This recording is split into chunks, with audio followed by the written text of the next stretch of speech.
Here's the thing about my hallucinations. When I'm drawing, it's not really me making a decision. I'm drawing what the faces want me to draw, and how I let that happen is I let their energy come through my hand, and they draw themselves. My fingers are very limp when I draw.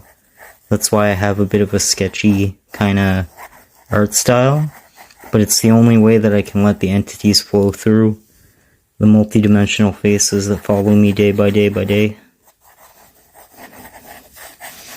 It's the same energy responsible for this kind of movement in geometry.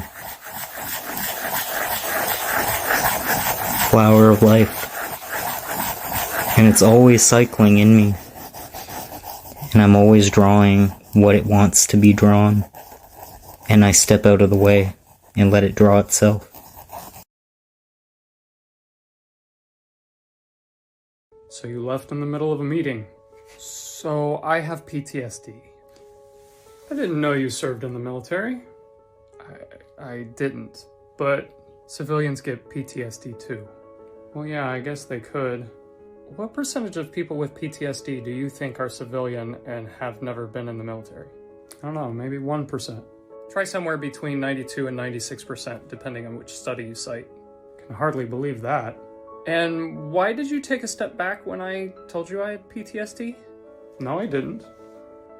Yes, you did. I watched for it. It's the most common reaction I get other than people thinking I was in the military. Well, it's just that people with PTSD are often violent, have anger issues. Well, yes. Did you know that PTSD is actually an anxiety disorder? People think it's an anger disorder because of how it's been portrayed in TV and movies. And anger and violence can be symptoms. It's one of the least common manifestations, and it usually only comes out after all other emotional expressions have been exhausted and the person still feels trapped in the situation that's triggered them. So how does a civilian get PTSD? Well, some of the most common causes are sexual harassment and assault, and of course there's domestic abuse, which can be either emotional or physical or both. But most people don't realize how common it is caused by toxic work environments with unsupportive HR departments.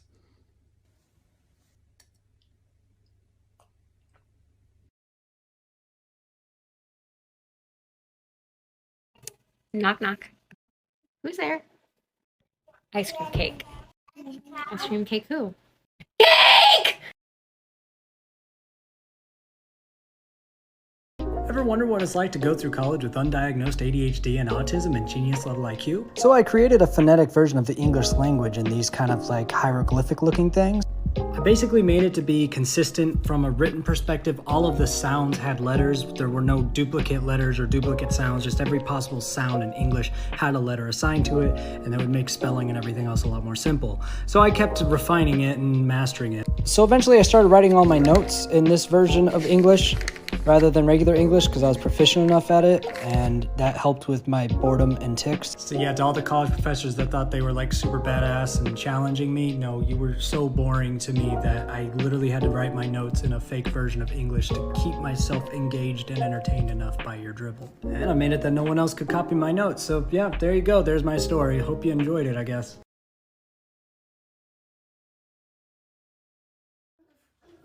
Hi, I have a question for anyone who is autistic. Do you love lights? Are you fascinated by lights? My son, who is 2, loves them.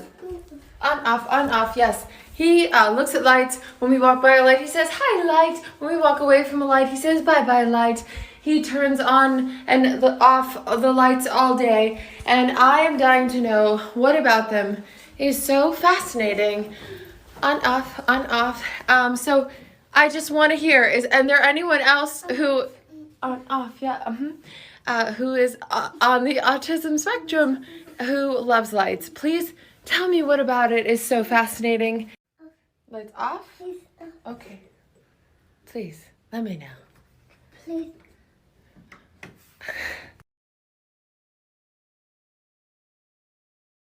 I got called in. Yeah, I'm the speech therapist. Just wanted to ask you a few questions if that's okay with you. Sure. Student's not making eye contact. Okay, I have a few questions for you. Do you have any pets? And what's your favorite activity? Well, I have a parakeet and a cat, and I like to play Roblox and Minecraft. Awesome. Okay, video games.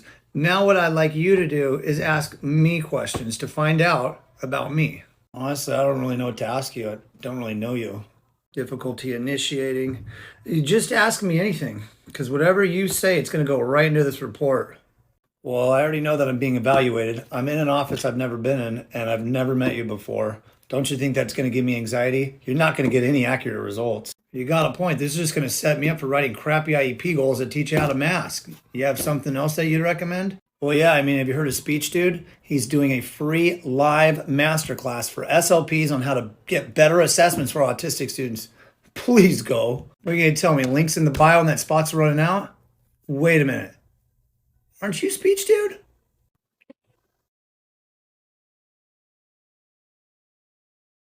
Tell her. Emily was sick of your bullshit. Emily was sick of your bullshit. What did I do? You. What is she? She's annoying. That's what she You're is. annoying. Yeah, damn straight. Tell her again. Tell her again. Well, Emily was sick of your bullshit. Damn straight. Damn straight.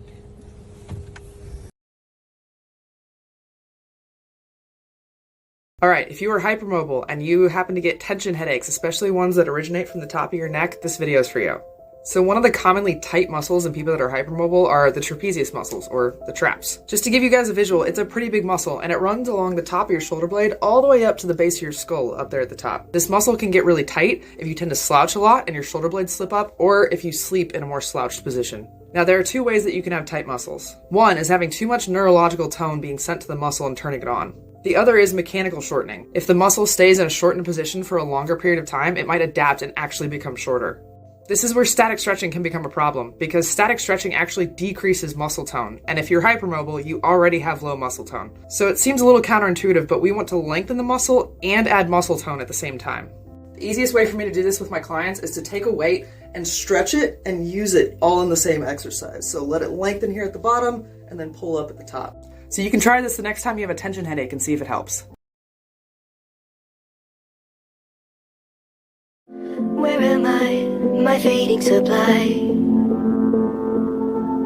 Did you get enough love, my little dove?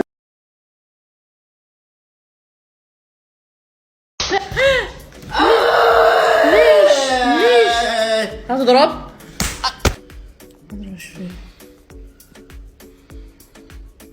ليش ضربتني كذي؟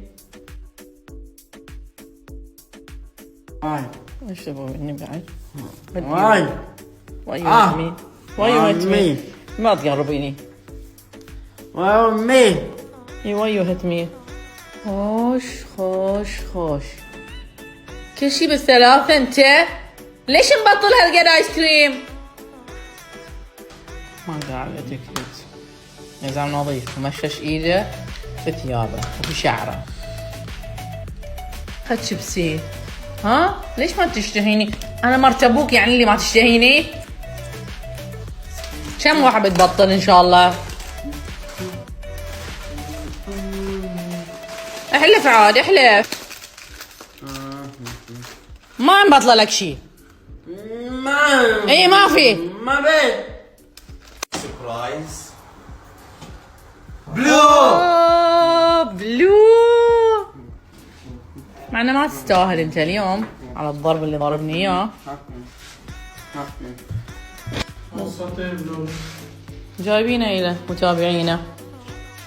ها يو ار هابي؟ اخيرا حصلت بلو. هابي؟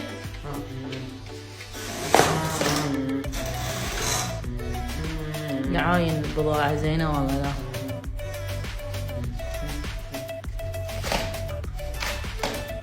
ليه شاغل روحه بهالخمايل؟ ما قصص البلو الأنسي خلاه ما أدري ليش.